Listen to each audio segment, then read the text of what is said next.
On a l'idée de faire un bon monaï, pour avoir un bon fois ça là.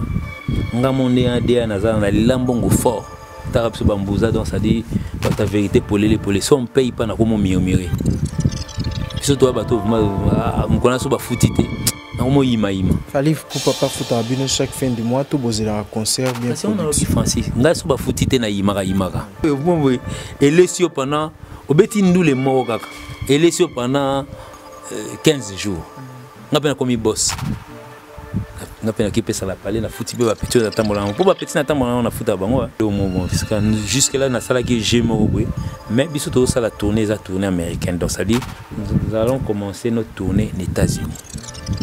Mon curiosité au soleil n'a fallu on deni wa fallait à bisou fallait à Côte d'Ivoire. Tout le monde a ba mwinda ba chombo. Parce que na on a né on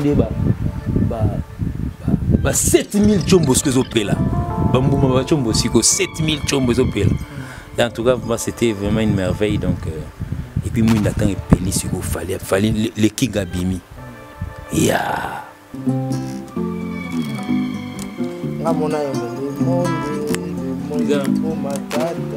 Binange combien c'est allé, n'as-tu facilement laissé passer. Yoko banza motala lizo kawena ye. Et voilà, fidèles téléspectateurs de cette grande émission de la chronique musicale Salon d'honneur. Comme vous le savez très bien, je m'appelle Francis Bissenda, la méga star de l'Internet. Jusqu'aujourd'hui, je suis toujours la méga star. Mesdames et messieurs, comme vous le savez très bien, dans cette émission, nous avons toujours un invité. C'est avec cet invité que nous allons parler de tout et sauf de rien. Aujourd'hui, nous avons quand même l'honneur de recevoir un grand parmi des grands de différents orchestres. Nous avons Gino Liek aujourd'hui. Il est le directeur artistique de groupe cher de président Fally Ipupa. Donc c'est avec lui nous allons parler des F victimes. Mesdames et messieurs, avant tout, je tiens à saluer tout le monde qui nous suit en ce net moment. Big salutations comme ça à ma patronne Atinu Vengo. Je vous salue. Salutations comme ça à celui qui est derrière la caméra. Dieu merci Mbadiga. Donc merci beaucoup à la montage et la réalisation de cette émission. Jordan Kambala, Monsieur Le Noir. Donc comprenez que nous sommes en direct de cette émission sur Echo Mondial. Je suis avec Gino Liek qui, comme je vous avais annoncé au début de cette émission, il est jusqu'à mes côtés. Je lui dis bonjour. Ouais, bonjour Francis Bissenda et puis bonjour à tous les internautes, à tous ceux qui nous suivent. Donc bonsoir, bon appétit, bon nuit surtout aux Arabes bien. Donc moi c'est Gino Liek, moi j'ai préféré qu'on m'appelle Mbouza. Je suis guitariste au sein du groupe de Fally, directeur artistique. Donc en attendant, je suis en train de... Mon frère Bobo Kake, c'est qui est à Paris, j'ai juste son intérim en tant que secrétaire général. Donc appelez-moi comme vous voulez. Donc moi je suis Mbouza Gino Liek. Donc je tiens à féliciter M. Fally Ipupa pour son dernier opus qu'il a lancé sur le marché, qui du reste marche vraiment tellement bien que toute la corporation, il y a certains de mes collègues musiciens qui m'ont dit en tout cas sur Okutaina Fally. N'hésite pas de lui remercier pour notre compte, pour Musique à Sali en tout cas. Vraiment, c'est vraiment du bien. Donc, en tout cas, corporation Fally, je te transmets les remerciements de tous les musiciens. Au balinga côté, na umsubaya au beto baba plan na TV dans babinga basinga en tout cas ça fallait en tout cas l'album est bien. Merci beaucoup. Na sir que message est commis, des messages est passé. Gino Liek qui tobeta ma solo il y a Tokos tobeta ma solo, il y a F victime Bouti Braza et puis Braza directement Bokéi Cameroun hein? Gabon après Gabon. Voyage à Gabon, ils ont acquis 2 tout mon coup. Ouais, voyage à Gabon, c'était prévu qu'un concert. Donc l'autre là, c'était une soirée organisée. Il y a privé, il y a Fally, donc on devait lui recevoir. Nous sommes allés, nous avons seulement joué les samedis et puis le dimanche, nous avons pris notre vol. Donc on a eu bien avant parce qu'on devait normalement répéter. C'était une nouvelle. Bon, en fait, c'est un nouveau stade, donc une nouvelle salle, la salle Ekuna. Donc le premier Congolais qui a joué là-bas, c'était le frère Moïse Mbi, que si je sais. Donc c'est lui qui a joué là-bas. Donc c'était à notre tour de peut-être pouvoir venir jouer. Donc il y a à Libreville presque chaque fois. On est dans le stadium Monaté. Donc ils ont prévu pour nous que notre tour a tout répété 2 fois. Donc il y a mercredi. On a répété là-bas le jeudi et vendredi on a fait la balance.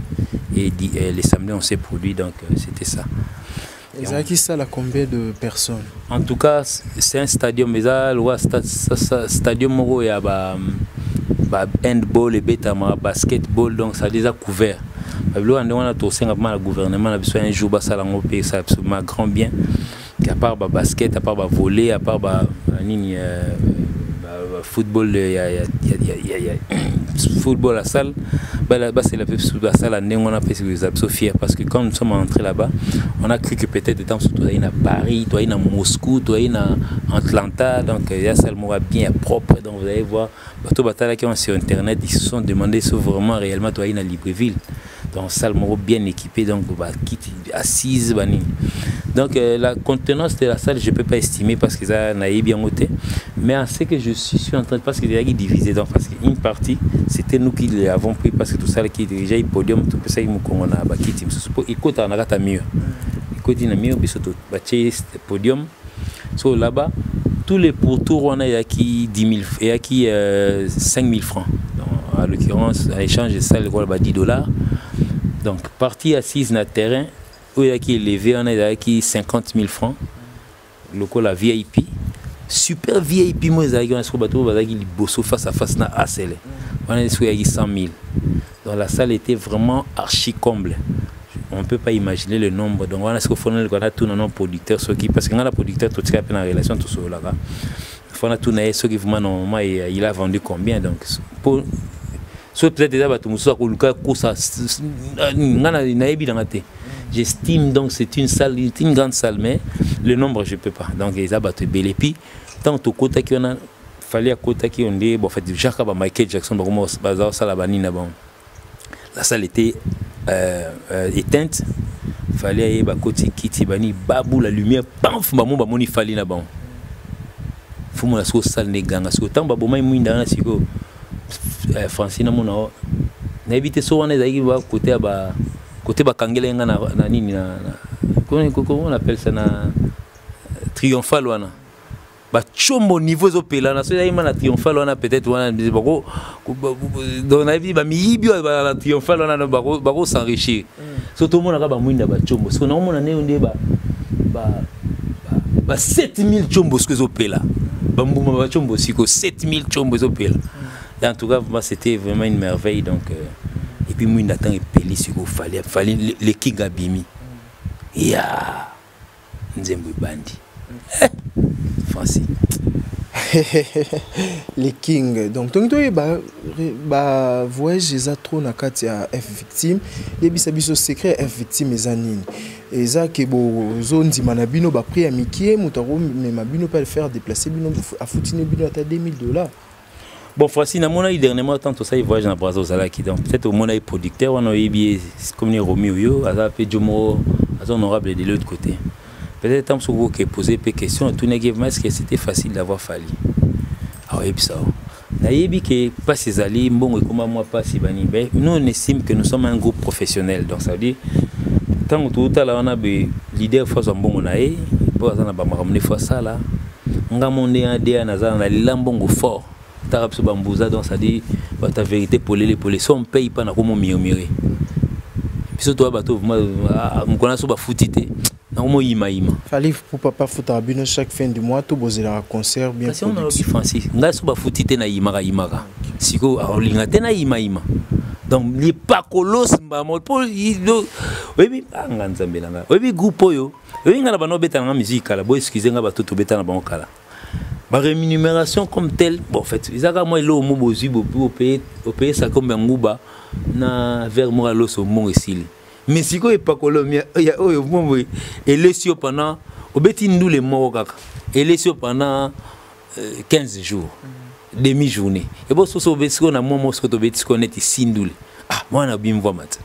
Au pays provision à palais occupé peu moi bana pe balinga pe canal la bonne pe canal élevé yo pour mi pele pe moi ni na pour ngata la DSTV on a donc na mi pele pe moi carte à DSTV hein bana pe balela chombo moi je veux le téléphone Samsung là au sommele pe parce que au sommela là ni au sommela là okena ko toka na podium au fallait appeler ça ngai comme tant ka appeler singa comme yangamba mo ngapena comme boss ngapena ki pesa la parler na futi be ba petit na tambola pour ba petit na tambola na futa bango so tuni chiro c'est un salarié donc a besoin là pour alanda ngai donc un grand garçon donc il pose un boss na ndenge na ngapena boss yo kasi donc toto ngate ngama ma pire petit bureau bino mo besoin ba kombo pesa mo ba bureau bo ba na bureau so petit wapi ne ba Kevin Matana so ba futi te mo na boya kanga longi akomi longi finana a fini longi po ba futi te donc ça dit c'est la même chose ba chiro maintenant ni sunu na za ba sentir na mo ba so ikombima ntsukango na bo ko motonganga ndeni aso la tendeni fona benda kabe fona benda na soli pe bango dans ça dit solo ba sola yo po solo la sens fona quoi donc kolbata futarate wana c'est exagéré on a peut-être na ko tout no tam sou français na pesi numéro mo ami c'est moi longwa bien mi c'est moi 622 tout na vraiment à cœur ouvert à ça 622 on a des années en bateau ba kimat bien bon 622 6 ngande na ben ba 622 donc ça dit je me en fait ba musulman bali misanga pour ba na histoire neto on tanga égir fuite de Mahomet il na 622 bon ngai na longol na nga mambo pour banga mambo nzambe na zina nga 621 na komo kolongo na bateau vraiment que non oye boye bo voyager na Gabon bo komi kuna boye komo na Gabon de mboka e komi mboka na bino okimi na kati malobate soki Gabon ba musicien ba kimi et bongo bozo ki ndi Canada na États-Unis bozo on a pris exemple dans ça veut dire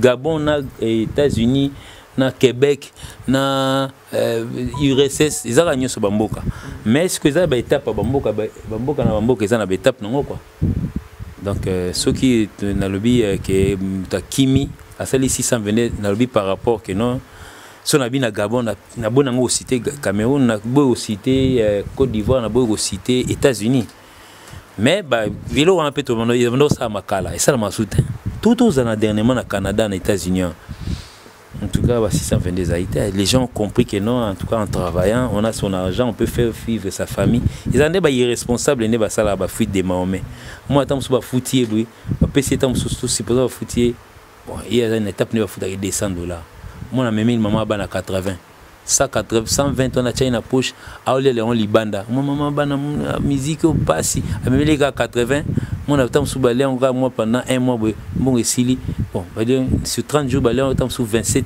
jours et sili 3 jours on est très comme beta ba matolo mon sur temps comme moi 622 kimi maman bana be mon bana akuta kimane pendant futa bien te so papa yo ndi maman bana kima so et yo ibi maman ça kuna. C'est bien dit, fidèles téléspectateurs, pour comprendre que tous en quatre studio Tokos, studio Afali, ce qui dit merci notre caméraman a beaucoup balancé les biseaux images, donc besoin donc tous a vraiment dans studio Tokos, c'est pas Iwapi mingi ya ba clip na salamia. Besoin na ba doute que tam sous ba code d'amour ba emba ba ngwa.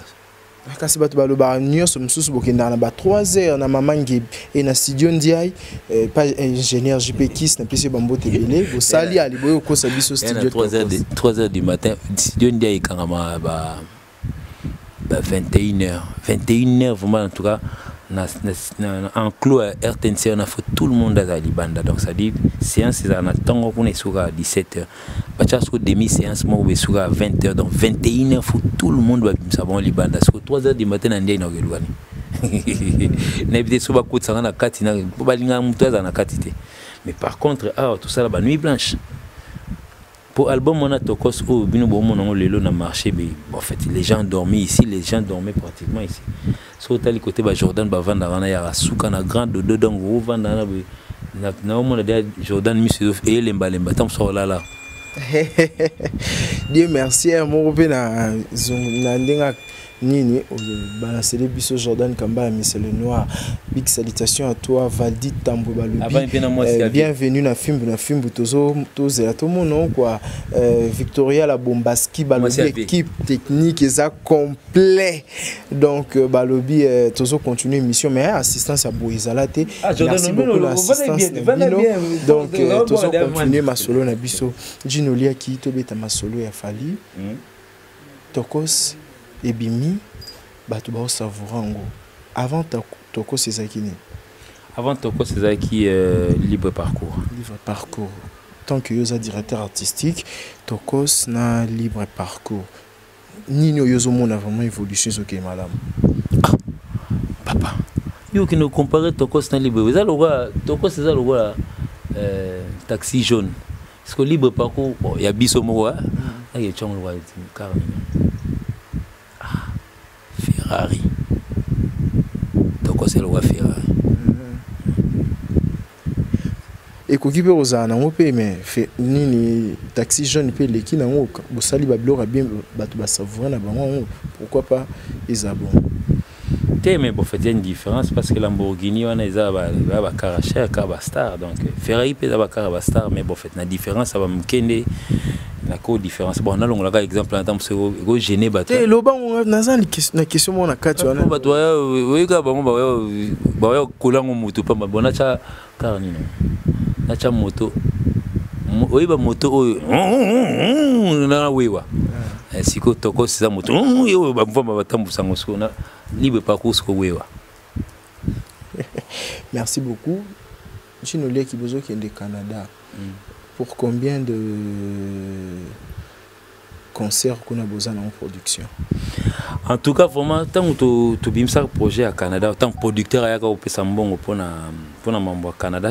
Mais il y a rectifié par rapport à l'émission tout ça la fois passée. Parce qu'il fallait que ma rumeur, collègue Nabino, journaliste, et puis Nani, bon, en fait, il a créé une idéologie pour se moquer des gens, donc pour se moquer de certains de vous, en disant que non, il fallait abaisser les solos, qui est Azo Memaken Piana. Ken Piana, c'est pas un nom, aujourd'hui on peut jouer avec, donc c'est le président de FIA. À présent, à foutre à Valdi, ta beauté à Valdi, n'est-on a aucun Piana, ça bon à foutre. Malika, donc ça dit, film, c'est pas une société morale au Saranaga, donc ça dit, ils ont au moins pratiquement 52 000 abonnés, donc c'est vraiment beaucoup de choses, donc c'est un patron. Aujourd'hui, si Ken Piana peut-être avec 50 000 abonnés, Anga Beta tourne au Canada, il peut le faire. Donc, mais on a mis nos copains, nos copines, nos qui il se moquer na bango que non fallait bien au même au Canada c'est pour se moquer des gens mais on a rectifié le moment parce que jusque là na sala qui j'aime mais biso ça la tournée américaine donc ça dit nous allons commencer notre tournée aux États-Unis mon curiosité au soleil il fallait on deni wa fallait bisous fallait à Côte d'Ivoire ou bien fallait pour pardon il fallait au soleil donc le 4 juillet aux États-Unis à Michigan. Le 5, tu as l'État Mobonabosani, donc tu as 3 jours, il y a la filée concernant les États-Unis. Le lendemain, le mardi, on est aux 8 vols pour venir le 9 juillet, tu as au Canada. Tu as au Canada 3 concerts.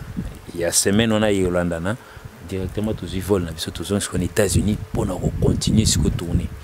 On a débuté en Toyaki. Tant que un projet on a au producteur pour foutre la gambongo ils allaient à peu près 12 concerts mais Lolo Francis depuis que ba fiché comme obima na ebisio ba été comme le mo fallait en tout cas vraiment au la biso na Texas koto te mona banda to vanda to bandika ko yoka musique baroque and roll na to yoka musique rumbate bazu sukuna mona bazu sukuna donc ça dit na minute en notre saint à peu près na 21 dates 21 dates. D'ailleurs, comme 22, surtout 20, moi comme 21, surtout 21, moi comme 22, donc on a évité, mais chaque jour ils ont accroître mais on a fait il y a tourné la biso directement en Zambie, to ya Kinte, to les gars des enfants, t'as la groupe organisé, mon il n'a pas secret pour nous aller organiser, autour d'un gars secret, il faut seulement bien faire la musique, so ça nos musiques nous bien. Oso viser tout le monde parce que mon musique n'a pas rumba il faut essayer un peu de calculer pour rumba robeta au moni moi c'est moninga comme il connaît ma kango et voilà ce que ils ont oso ciblé bon fait beau excusez moi dans moi ça a peu succès oso ciblé ka continent ou bien oso ciblé ville moko mon a qui sanga ni temps sur bolingo yo ko trotter Même à Kinshasa, ils ont des difficultés à être écoutés même na Kisangani, même à Goma. Ok, c'est un peu qui n'est pas Kisangani, pour ba yo kangote, pour ba na besoin yo kangote pour bon mon ya bien té. Bon ce que yo non ba yo kangote Kisangani té. Ba yo ko sur na États-Unis ndé. Kisangani na okomate. Uganda, en fait, Uganda peut non biso kena non té. Il y a quand même bon, président kana mo atami. Côte d'Ivoire no kendate. Bo kena me ba sangi so li banga nguba na ba rafat bo mélangement bo beta festival moi vite fait ba bois qui bino ba éjecter bino mba on a kin. Si que aucun beta concerne à yemo na Gabon na salle moi monene qui aura confiance en toi parce que musique il faut y traverser la frontière. Parce que na minute on est au vendre à so supposé te provoquer nous le monde à ici. Et puis ici ko bukana. Donc dans sens il faut bien faire la musique au sein de la musique non bien en tout cas vraiment wallo au sein de la musique nous bien en tout cas il y a un peu bien. OK, c'est bien dit.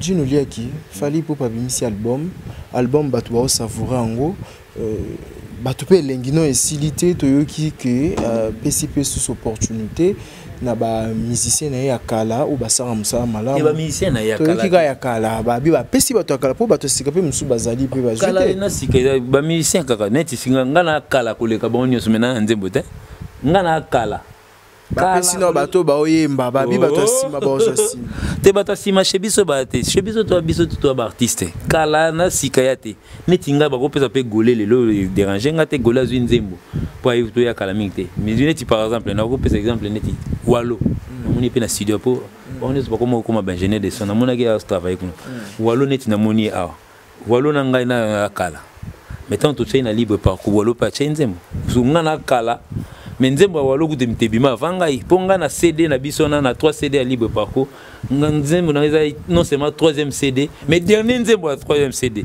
mais walo ya isoko kota ba 3e nzembo na premier CD donc moi chez biso mama kaleate usali bon no bien usali no bien non et puis c'est parti album ou apesi ba musicien tongi to yeba ba single hein car lobby apesi bon sous opportunité il fallait te baser là non qui y a yemo non ba savourer on en plus pourquoi vous êtes Francis tous allez kaka boto yoka tokos na lingi nango silate na lingi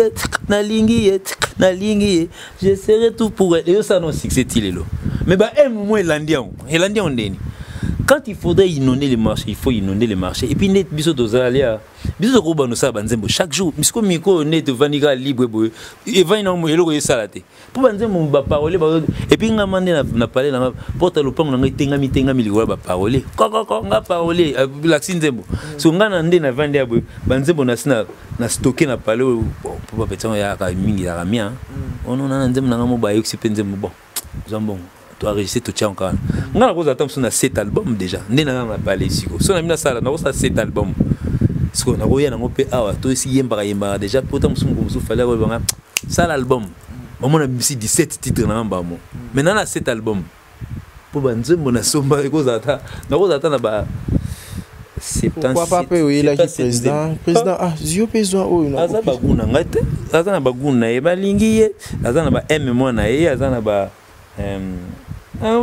Otambola Nzembo Yemba Bafana. On a donc ça dit c'est lui-même qui a écrit. Aux moins mutazo d'écrire moi siné. So on a oyele Nzembo onga mona ye na mbeli peut-être Victoria la Bombasti. Et concordé moi ça vient moi ça vient. Victoria la Bombaski, je te salue. Mon frère Yakako, Wallo à Kota déjà, à Kota nae déjà. Ça dit Babi a tozo beta masolo et puis toza pe na studio balak sabiso pinza ki bango ndem babeta rabilo kwango. To yokani ni. Te yo beta ya yembaka ti. Oh mais ya yembaka te. Bassiste zo moni zo mignon de qui mignon de bassiste yo ka sa kungaka. Ah mutabeta kina omoni baswana des fois neni buba ningiselango mutu kayet basala siko featuring yenaye kasi kote mo nani on est wolu na basse non na basse kasi boyemba na featuring basala yena buba yet garçon. Pour tout ça, la na basi CP mususu ya 622 ba kana mia. Poye combien États-Unis combien fait 2 fois. C'est-à-dire il y a bêta Stade de France. Oui, si, on avait Stade de France. Ngako na bêta on dit bêta. Ngaki na kuna ta. C'est on nga lino pas si moi na que Stade de France ya kendai. 2011 au bêta na Stade de France, mais apparemment aux oye banateta kunga na zo kanso musicien na tindi ba bengela ngayo. Yonde zo kansa chanter pour na mignon. Te na zo kansa musicien a yemba ka. Ko biso lelo to koma minto to ba ka musicien ba ba vilaine tinga te ya boga bo epe bali. Ponga na za na ngayo bika ngayo bika ne balo ba ngaiti. Aza na spete aza mignon te mignon. Tas ko mi basi sa mignon bo. Ça va to yo kaye zamba liboso ngana mo afanda te tika ya hotel mapoko kana oti c'est bon ça va Jinolia qui peut ça y Toyoka.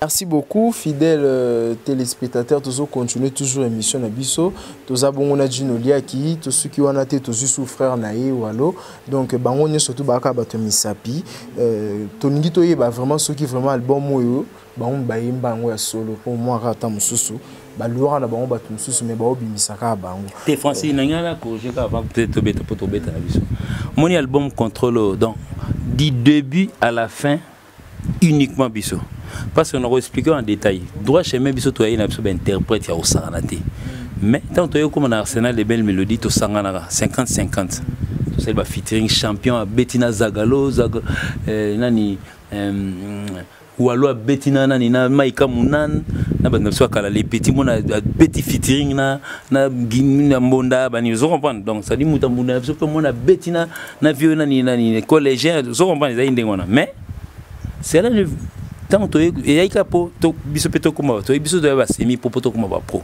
tant to ko ya siko na power to récupérer 75%. Pour un toit, il y a 50. Power to récupérer 75. Tout ça, là, paye presque bisogno surtout, mais intervenant un peu, basalaka. Tant que tu commences qu'on a libre parcours, ce qu'on a excusé à bisogno, tu récupéreras tout dans sa ligne. Donc, toi, les gars, on a 120%. Ce temps que tu as toko soit que tu utilises 25% dans ton baraka, le tout a été déjà fait en Europe, à part l'intervention de Mikem qui a biso a. Dans des locaux, tout changement de valeur et on dit ça uniquement a. Autant tu as un contrôle 100%. Tout au monde a bandé mon yo Canada ça dit exécuter et fait ici dans le studio à part peut-être tant moi générique tu n'as ça peine ndiaye mais les restes au bandé moi na nyoso baba du moi nyoso mona yango na kumde mtebetan ba maya PM to betana mariam 1 2 3 go.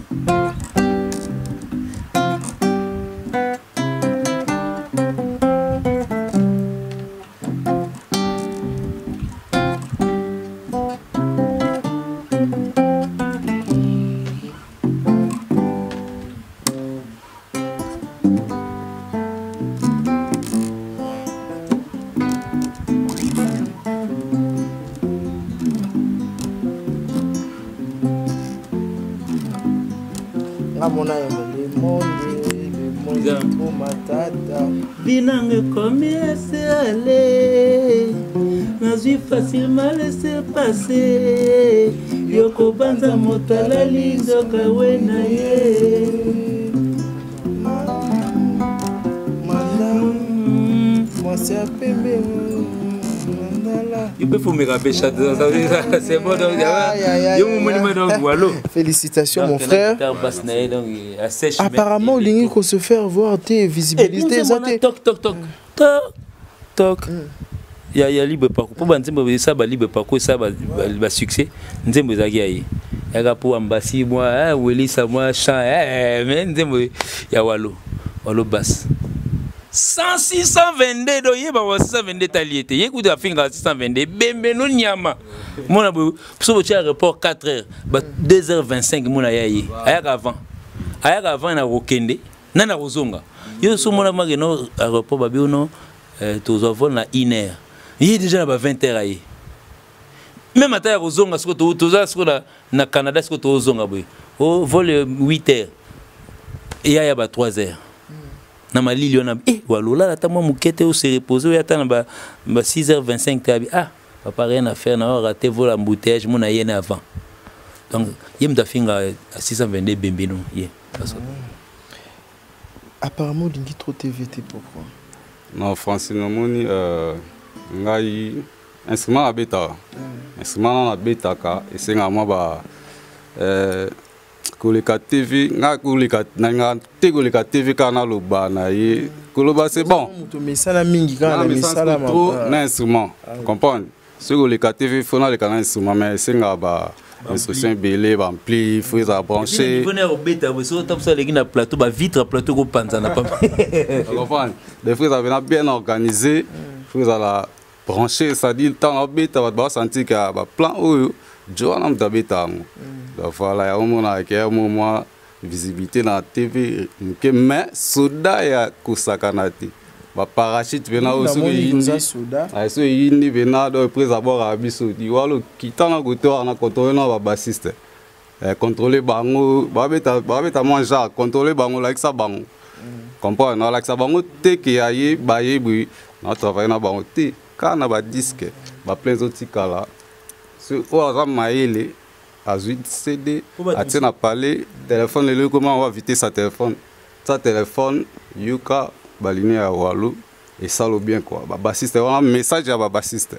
C'est pour aussi ça n'est pas c'est moi au temps to beta quand to beta album na biso moi ça tout na bassiste moi ah côté le bon fait na kombo côté le fumba beti bien mam yo zolo ko c'est le fumba makamupamba oh oui le fumba te bepsanga bobeng ça le fumba bobeng ça bassiste ni potona Michel Bass bobeng habité la contrôle ba ya guitare boyande ni faut ça on a kin yo so mona ba ya kina bon fait le godé le fumba ça na ya.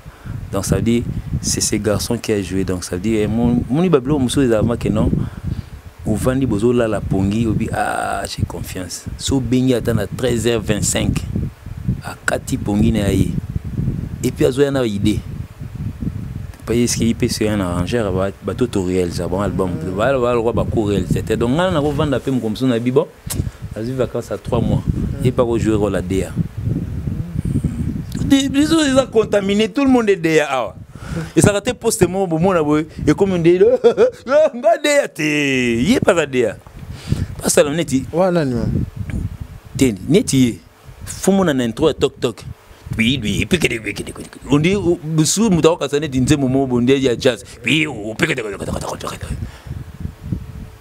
so mon nzema basiste banika indi kindi te yeba beta exercice mo bandia pique de so on prend donc il y en a plus boire ta dédicace ça va to comme la biso pe na suka et puis les salutations vraiment na kanza ke musicien yo ka que chanteur na kanza chanteur musicien plutôt il faut que to yeba publier surtout ba musicien na kanza ke ya yemba biso nde bilongiza vilain nde ya zabu yango ne moni kasa itam so mwa mtankunga tala mignon cameraman zo non nganza walo na mona qui est musicien chanteur nzoka zani mutamaboko to comme ne biso na suka moi ba salutation na ba nyonso baza cher pona.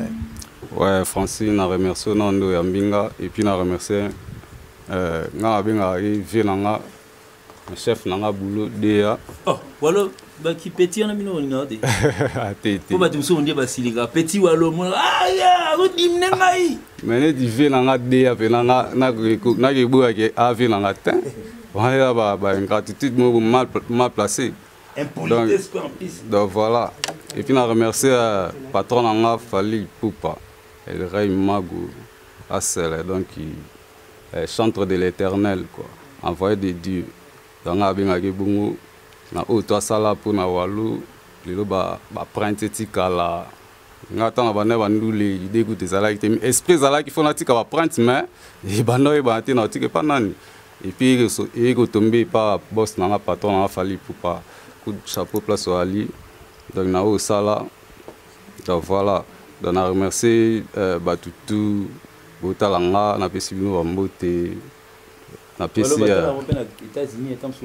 si na pesi masalanga grâce Tekemene le prince de Dallas bambote esiko ali donc kalate to monana na pesi Claude Kiba na Canada kalate to monana Patrick Waiki na pesi Mamimba Kama Tanya Tatiana Ndombasi na pesi bambote belé place ali donc voilà Sylvie Cohen aux États-Unis Kalaté tout qu'on a onana tout qu'on a onana et pour les États-Unis oh mbila tana biso wasi tana biso mbila ko gibe ko pe soutenir tout ko mais tout ko ki des arana mo to mo na pe ba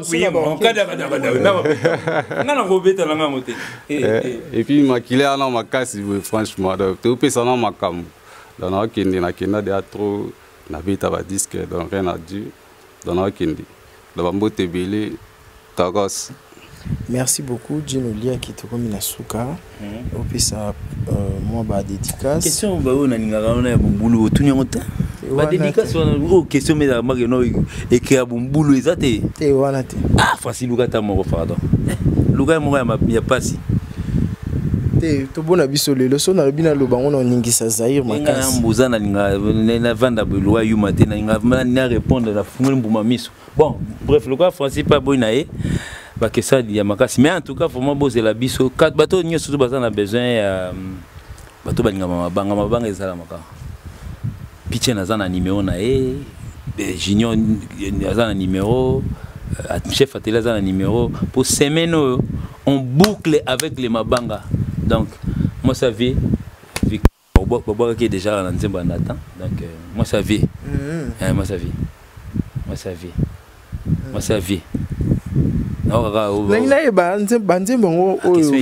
fallait apaiser opportunité na ba musicien na yemo pas aux alato bango moko surprise tant son ngapé na beta guitare na ya matelango na ebité tant son Nathan oyemba mutu na sema ko likolo na ebi pété donc surprise la va surprise to vanda ka boto ka ki mbiki ku nzembe bimi est-ce que tu so tant vanda est-ce que monanga na leka na TV na ebiso que non Diamond ba yemba na fallait et puis Diamond nzemba ko ba yemba ngwa bat ba okasane ta yemba kene Tanzanie ba kuntana ikuna ba virai na venir Tanzanie à Kinsuka Tanzanie ba kutente atinde liga ka na studio ezaki ndi ah wara oh ah what vinange comme il laissait passer ah na mbuma donc et puis bon en fait ces gars vraiment investi beaucoup d'argent pour faire cette histoire hein. Donc il faut même pas se casser la tête oyo book oyo teka car non mukia makasi pamba pongo sabilo aboui donc là c'est vraiment beaucoup d'argent donc moi-même j'ai été dans ma tête ba plaquette on sur mon uta poto aucun luka on a venu du commerce autant la banda na pointi quoi mon non te ba muso neza mi uta poto sumo na mukoti na studio plateau maki tozolu ka plateau cha ba maki ba comment tu as sachet pour ba plateau nyoso kena na ba studio donc au moni dans deux mois na ba marque la pire de la chair donc ils a pas si trop donc moni bon bref.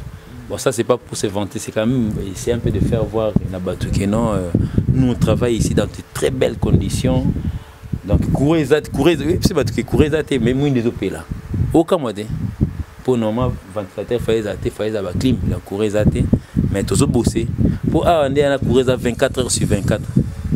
Donc, je vois que c'est ça. Papa, tout ça, l'émission, ça va. Il y a Monique en a bon, bref. N'a si tout mbote, n'a si Jordan mbote. Pour Jordan, on l'a là. Divan, n'a que c'est l'équipe. Donc, n'a si tout mbote, n'a si Jordan, n'a si n'a moi signé à Boupia.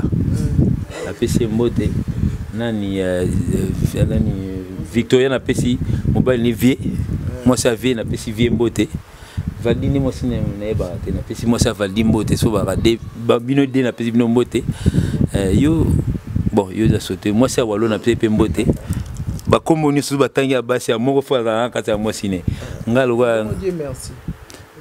Dieu merci mon mine pe na ibit moi ça Dieu merci na pesi on pe mbote donc Dieu merci ne alande mona on a boma na bon moi on a dedans et garçon moi uta bon moni ba prétentieux ba kota na boulot na bino au moins un mouvement à outils il connaît pas l'histoire en fait il a quand même une tête de pouvoir essayer de vite rencontrer l'histoire mon est biso de vanda tout le monde va dire que côté mais na robeta l'histoire dit que c'est comme si ils lobby mais biso banaki moni net ko to robeta l'histoire fali il y a New City wana siko fokeni na ba banda lona po que noye ko lango be otuningai mais siko petit wana bon en fait parce que dans génération absolue petite pour mon mutana ba plus mal c'est difficile mon mbalo mon ba plus mais mata donc ça dit ko quand même noni mais aza mwana mobali mais bon comme tantine bon bref sikoyo akomi bosa banalise il fallait comment autant en tout cas vraiment donc au tiki analyse la musique comme ko atteindre mututi na ba personnalité ko nga ko oui c'est un mot français que j'ai utilisé na limite une école na bino ya tout la dikuluta la complexe tout kula dikuluta la ondie ba laksa bino mo wana oye ko lona mokili na banda tango oye na Kinshasa en 2000 et quelques 2001 sur 2002 on va na Kasavubu tu as vite appris c'est bon tu as vite appris à être quinois pour bana bato tanga na isti so na iso na ifasik auquel na kena luka kombo na luki na ba papier on a tout na mona kombo na wate donc ça dit tu es trompeur tu es menteur et puis tu te retrouves journaliste et oui c'est un métier noble tout super aux anadons mais en tout cas aller jusqu'à à créer un nom d'injure sur une grande personne de la musique congolaise en tout cas moi je pense que non ça c'est punissable mon iso bato mususu bakansaneti au fingi fali lobi ba ke souciat bakangio awa souciat ezati prison ezati et boba oba finga ba kota prison neti nani oh toyebi ke bato mususu ba finga fali ba chrétien fali nani amnia makor toyebi ka finga fali yo nini toyebi mona lobi susu lobi a koti prison c'est que zara bino ye nani susu kana tangi de amako teta yo bi ba susu tanga ta date ye bon aussi bon en fait bref garçon en tout cas Nicolas Nazomon est très propre donc ça veut dire peut-être il a passé un moment donné dans peut-être dans mendicité pas à Zalaki aujourd'hui il se retrouve un monsieur garçon bien rasé propre azana téléphone azana ba live n'a pas au sala maintenant il n'injurie pas point à au finga terrasse donc il a été induit en erreur donc c'est nga tala ba vidéo na auquel il est moi lobi ke batindai donc so ba mutakangai ayebi mutakangai Mutakangai c'est un jeune garçon donc garçon moralinga fali mingi yen takangai donc akenda ku kangai donc à la première venue à Fali je me rappelle bien je suis en train de vendre cette histoire à Kenda Ibsa Batuba Kino Bimisaye parce que c'était pas de lui Bimisaye na Fantomas a bêta route les solo que non prison sans angaité Kenda na prison que no tout nana Bimsa ba Ibsa comme tout sa tête so président na Ibsa que Bimsa ko ça aux à la fidélité au guide né donc ça dit on t'a arrêté parce que batumo kenda au kangiso na komba Fali tango ya yokabi na nina makambo na te yuko to finga te ba finga et plus bazali bakanga bango te puisque yo ce que vous avez logoté donc ça dit tout ce que tu dis c'est le contraire de ce qui s'est fait au lobby école voilà que ça te m'a bien comment est-ce que il atteindre 13 millions de vues donc ça dit et là au moins ils ont éduqué tout 13 millions de vues yo sali ya yo ils ont éduqué batu ils ont même ça batu ba na tie maboko na moto et jusque là 1 million 200 donc ça dit frère donc essaie un peu de réfléchir donc comprends au moins que to l'équibino parce que on a mbuza na la vérité to l'équibino mais essaye un peu de pouvoir respecter le président Nayo à sa musique bien. Batumsus bazo yinae pour Nayo. Et ça bien été donc moi je pense que peut-être me conseille na kopesa batu donc vite fait na kopesa batu mbote papisha ko kashimani mbote na pesio donc pichu mampuya na pesio basalama trop na pesi au-delà mubenga na Canada na pesi salama trop Dax Nkolina masana na pesi mbota trop na pesi Calvin Bazeka na pesi salam Koko Bangala na rasinga bananyo maître Toro na obusa notre jour maître Toro na pesi basalam ba régisseur bazaka boya dans baningo ba boki binote régisseur comme nani Dieu merci mutakati ngai na ngana ke ni continuer ba fisson ba la boss qu'on continue ba voiture rebelle yé mutakati ngai donc en tout cas na suki en tout cas prochainement donc bientôt biso tozo kende tourner en Amérique donc surtout hier on est peut-être qu'on continue la biso mais non ben amino mukolo to ngato un jour avant to kene boyiba boyena ba DSLR na bino tout botandia oye filmera Fantomas oye filmera ba finga Fali boyena botandi na obimisa ba treper ata 26 botanda miona ba WWBO Victoria la Bambasik la référence Fimbu na Fimbu tout sur Jordan TV Mbuza TV bref bokatika batutu boya na caméra na bango pour te représenter bino tam sur répétition à souka prendre toquer la tourner parce que au gros on contre Fali mais est-ce que place au Kei programme ezali ata ya Banzangungu. Allez. Merci beaucoup. Tokumi na suka émission. Na yebi frère asengi maloba. Francine, si on a bossé ni maso, na bossa na si on a bossé ni a péché, nzamba sepelate. Brown mango ya likondi. Takos. Ok, merci beaucoup. Ba remarque na bino bo pesanga vraiment na nango posa. Quant à moi, tokuta di mbalasima na numéro mususu bo tika malamu. Na pesi moi ça vient beauté.